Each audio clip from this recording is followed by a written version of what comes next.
وما أرسلناك إلا رحمة للعالمين. 15. Yahaqqu lil qadi, bahwasanya seorang hakim berhak man'ul madin, ya, melarang orang yang memberikan utang atau debitur minas safar, untuk melakukan safar, binaan ala talabid dain, atas, oh maaf, al-madini, orang yang berhutang. Jadi seorang hakim boleh atau bisa melarang seorang yang punya utang,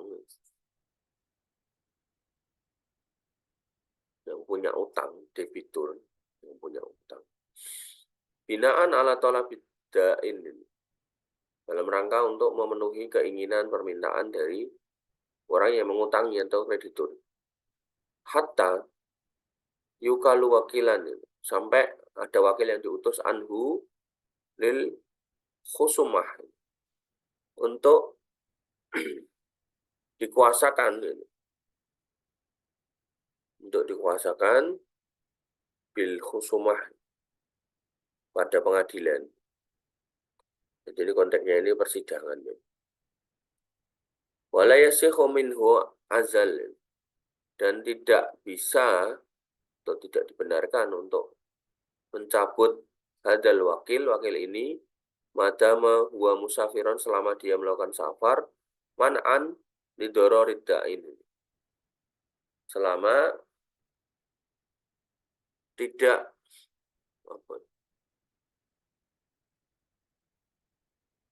untuk mencegah madorot pada kreditur. Maksudnya gini, biar krediturnya ini tetap melihat ada orang yang mewakili.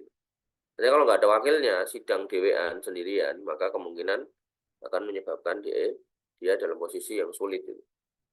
Gimana akan diakui utang-utangnya. Ini berarti konteksnya udah khusumah, persidangan ini. Nah, yang intinya, ya, orang punya utang itu nggak enak itu. Maka jangan banyak utang. Dan jangan menggampangkan utang. Karena orang mati syahid juga susah untuk masuk surga kalau punya utang. Maka sebagai laki-laki biasakan berpikir lebih merdeka gitu.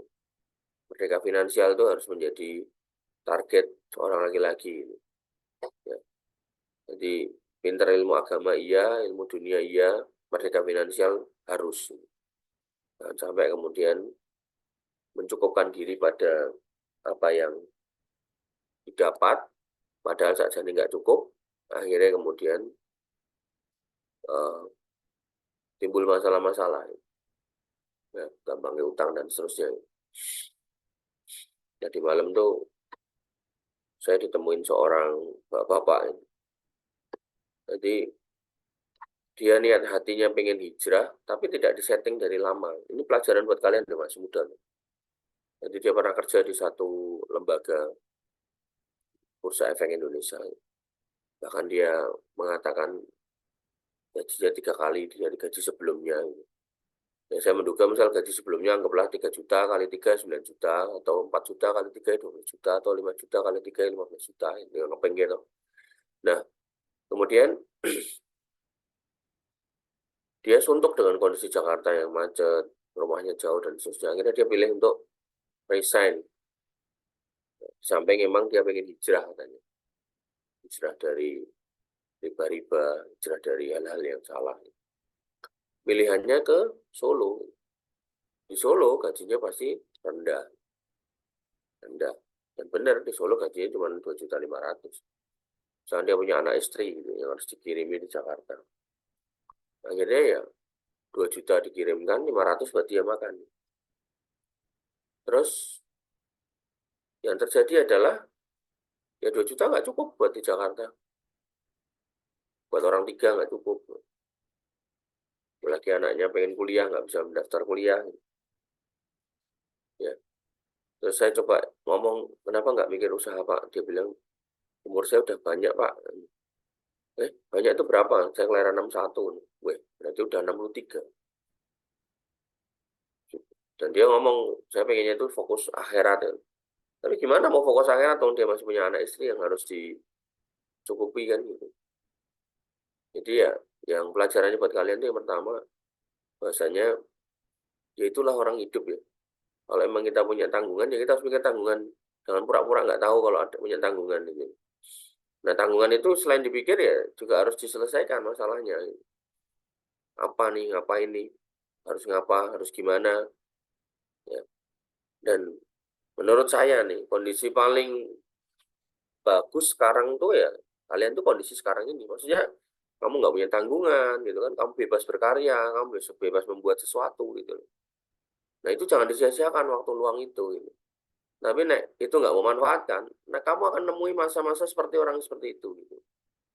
Dan yang ketemu sama saya kayak gitu nggak cuma satu orang ini. Gitu. Mungkin udah ada 4 atau 5 orang. Gitu. Ada yang umurnya 49, berarti mau 50.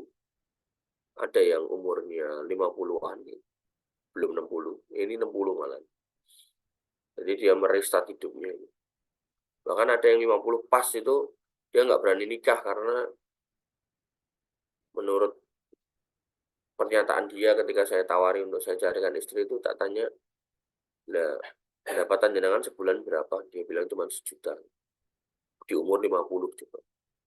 Orang tuh kalau bisa tuh punya planning gitu. Umur saya 25, saya harus punya jasa. Sampai 30 harus punya usaha. Nah, 30 ini mentok punya istri. 35 itu merdeka finansial. Bisnisnya jalan gitu loh. Jadi planning-planning seperti itu tuh harus ditanamkan dalam hidup kita. Kalau kamu nggak memplanning gitu, tiba-tiba umurmu sudah 55, kamu masih susah hidup gitu kan. Harus gresek-gresek sana sini gitu kan. Parah lagi kalau nggak punya iman, nubruk sana nubruk sini, gitu.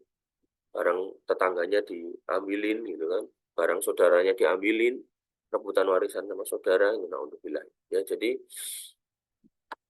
planning kan gitu loh, mumpung masih muda gitu, mumpung masih 20, 20-an atau 20 kurang gitu. Ya, itu pelajaran berharga banget. Jadi ini melebar ke situ ya. Jadi karena kenapa orang utang? Karena dia punya kebutuhan yang nggak tercukupi. Gitu. Kebutuhan yang nggak tercukupi ini nggak diselesaikan dengan cara yang baik. Gitu.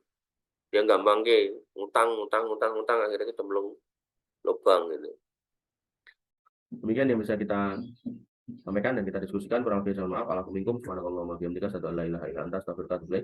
Assalamualaikum warahmatullahi wabarakatuh.